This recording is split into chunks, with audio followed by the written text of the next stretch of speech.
you need truth and life. Here is the Brother Leon Show. You better recognize.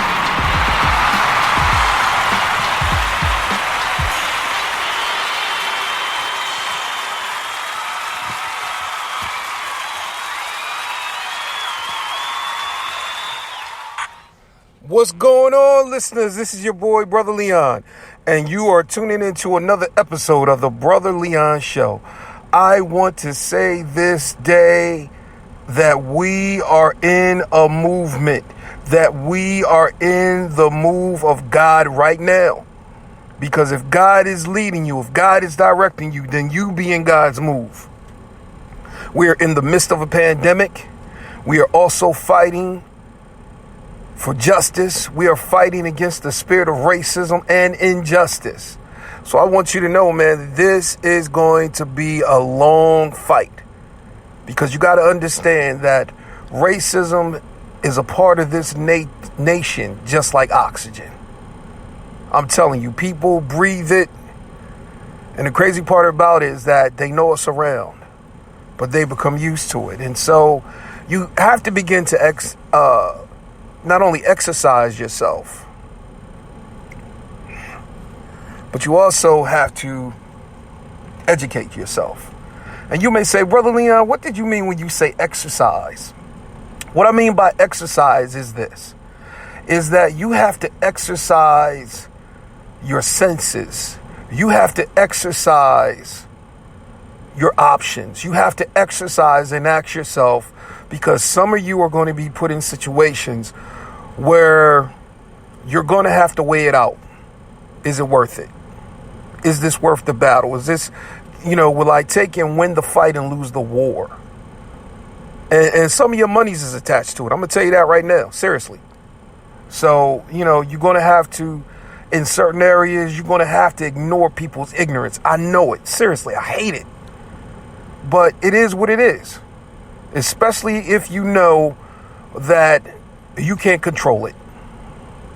And I look at it like this. You deal with the things that you can control.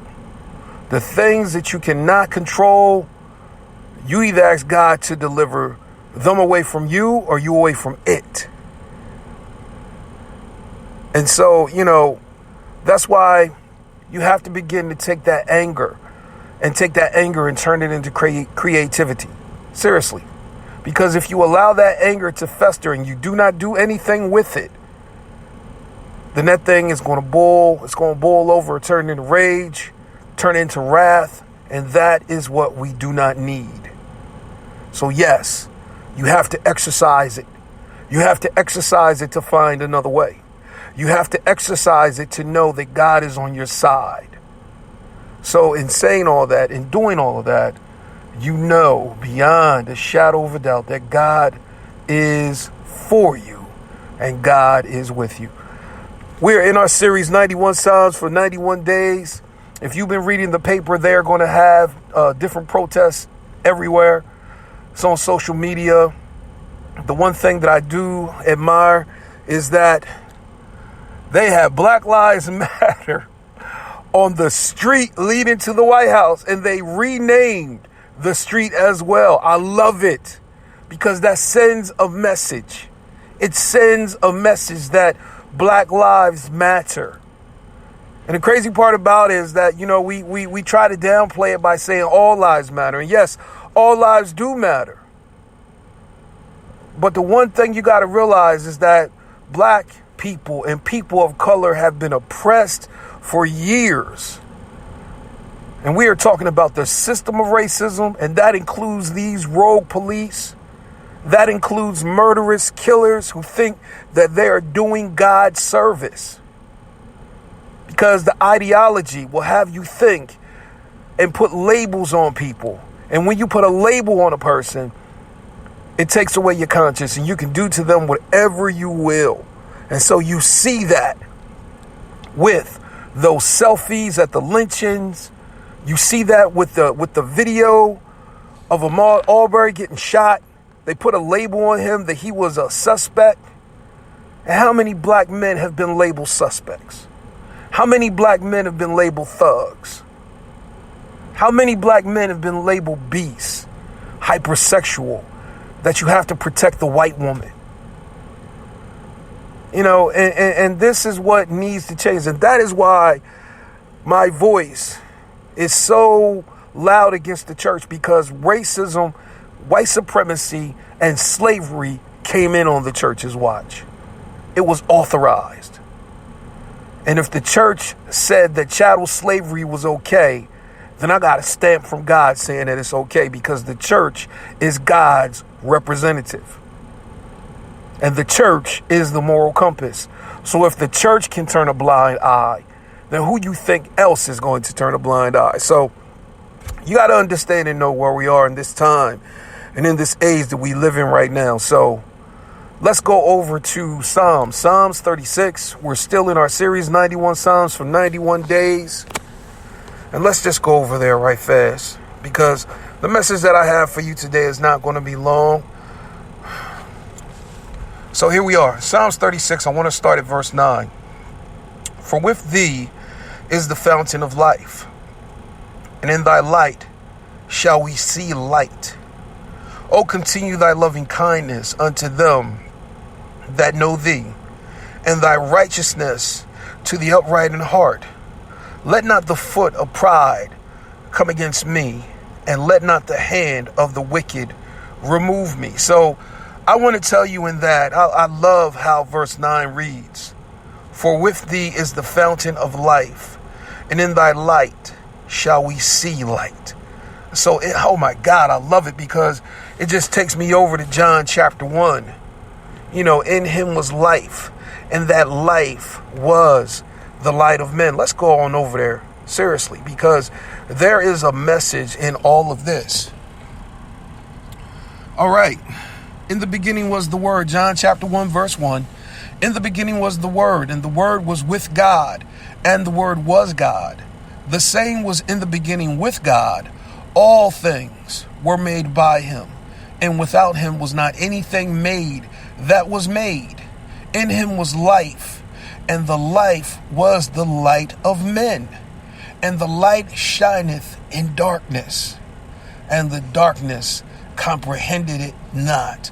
I want to stop right there, because God has given you light. He has given you a life, and that life is full of purpose. Some of you right now are asking yourselves, what do I do in the midst of this darkness that I see in the nation? It is for your light to show so shine. Forgive me for my stumble of words. It is for your light to so shine. The Bible says, let your light so shine that men may see your good works and give God glory. Because I want you guys to know is that the glory of the Lord is going to be revealed in this season. The glory of the Lord is going to begin to be revealed in your houses, because you have made up in your mind that you are going to operate and be the light that God has called you to be. God is giving you light. He is giving you understanding, and it is time for you to rise up and be the Son of God, to be the manifested Son of God in the earth. Because the Bible says how God went about doing good, healing all who are oppressed of the devil, because God was with them. And I just took out, I just put that in there, that insert in there, because I want you to put your name in there. How God anointed Jane, who went about doing good, healing all who were oppressed of the devil, because God was with them. How God anointed Jim, who went about doing good. How God anointed Sam, who went about doing good. How God is anointing you that you can go out and do good, healing all who are oppressed of the devil, because God is with you. God is with you in this fight. But you got to have wisdom. You got to have understanding to know the time and the season that you are in right now. God has given you light so that you can be light, so that you can have a life, so that you can help other people to have life. In him was life, and that light was the light of men. So I want you guys to know beyond a shadow of a doubt is that we are here for a time of wisdom, We are here for a time of knowledge to pass on what needs to be passed on to the next generation. Because in this time and in this season, you can say that you are a part of the generation. You are a part of those who spoke out against injustice. I made up in my mind that for the rest of my life, that I was going to use my platform and I was going to be an anti-racist. I'm serious. You could call me a man of God. You could call me an author. You could call me an activist. But my main goal in life, and the next robe that I put on right now, the next phase that I put on right now, the next life that I walk in right now is my anti-racist life. Because my goal is to make sure that I set up a world for my son, that even though this fight may continue in his time and in his generation, when he gets older, that when his grandkids come, that hopefully, prayerfully, we will not have to deal with this issue. Because a lot of people thought that the issue of race was done and over with Obama. Sorry to disappoint you. I was disappointed because I thought this was over in coronavirus, but then Marbury popped up and we didn't see that until May. Seriously. So, the world doesn't stop. Sin doesn't stop, but neither does righteousness. So I want you guys to understand and know that we keep on going, because racism is a team sport. And I want you, my black listeners, to know this. Do not be surprised who you see on the opposite side, because I said to you that racism is a team sport, and white supremacy and racism will use whoever they will, because it's like that thing is like the devil, and it has the nerve to act like Jesus. Whosoever will, let him come. Whosoever will that is willing to be used by racism and white supremacy, let him come. It doesn't care if you're black. It doesn't care if you're white. It doesn't care if you're Hispanic. It will use you. And I'm telling you, take and listen to my podcast where I talk about the fivefold ministry of racism. Listen to that. And also listen to my podcast episode of Different Strokes. Because there are those who are black people who are in the church of God, who are in the house of God.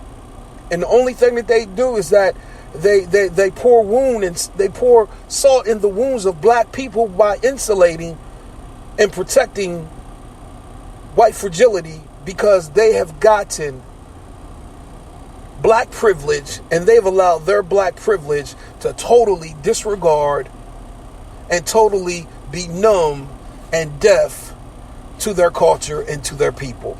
And so they are willing to fight against their own people to preserve their black privilege while protecting white fragility and white privilege. That's how white supremacy works. So you got to understand and know, listener, don't be surprised and don't be disheartened. Now, granted, it's going to be some people that I'm going to be disappointed in.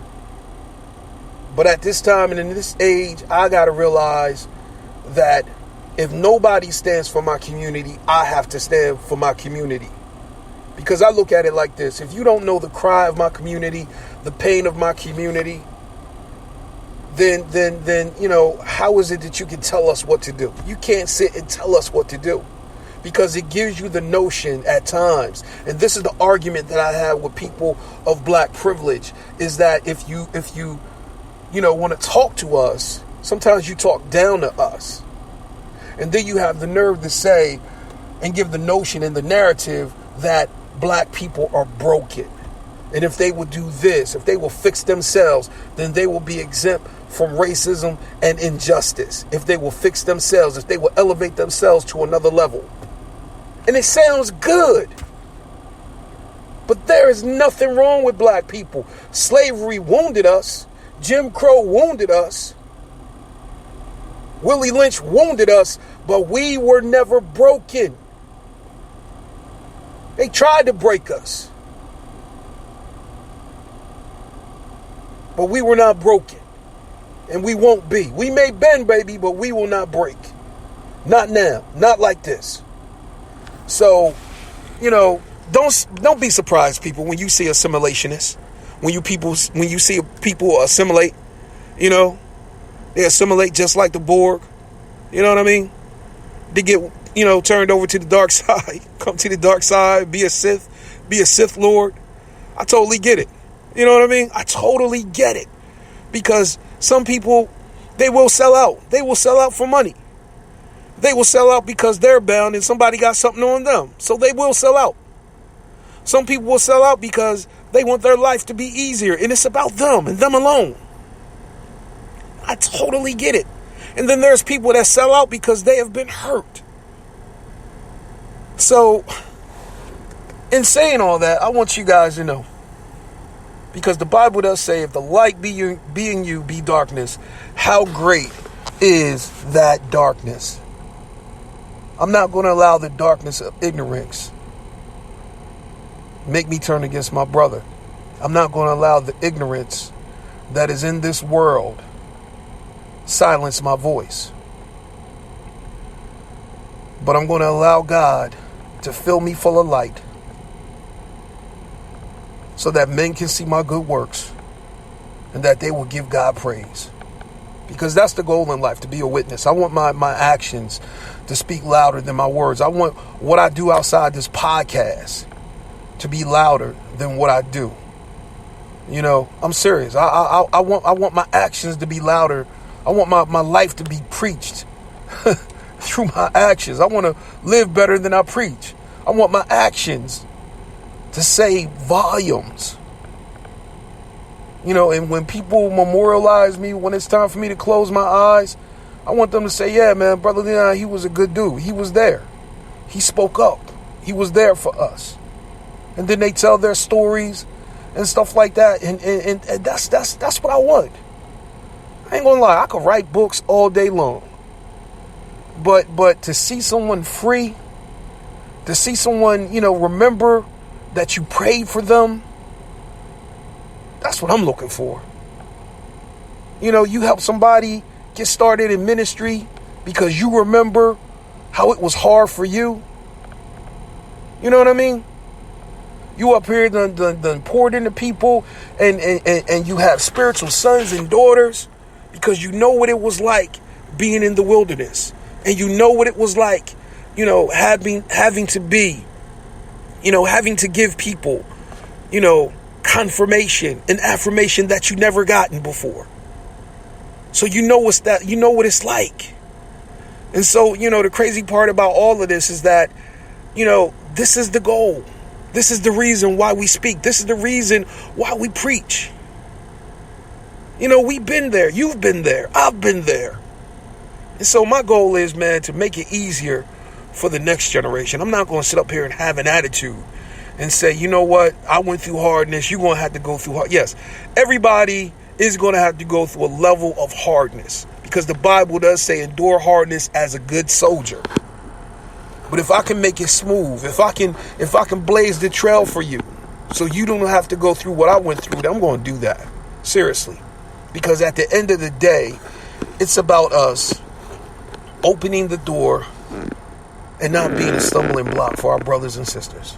So that's my goal in life. So I want to tell you, I want to call this episode the Vanguard episode. Yes, we're going to call this the Vanguard episode because that is what God has called us to do, to be vanguards. To blaze the trail, man. To live the life. So with that being said, I want you guys to be blessed. You have the opportunity to let your voice be heard. There are going to be protests happening all around. There's protests all around the world. So pick one. Pick a peaceful one and know that there are going to be infiltrators and instigators. So be on the lookout and also wear your mask because we're still in this pandemic. And like I say, have faith, but don't be stupid. Peace and be the miracle.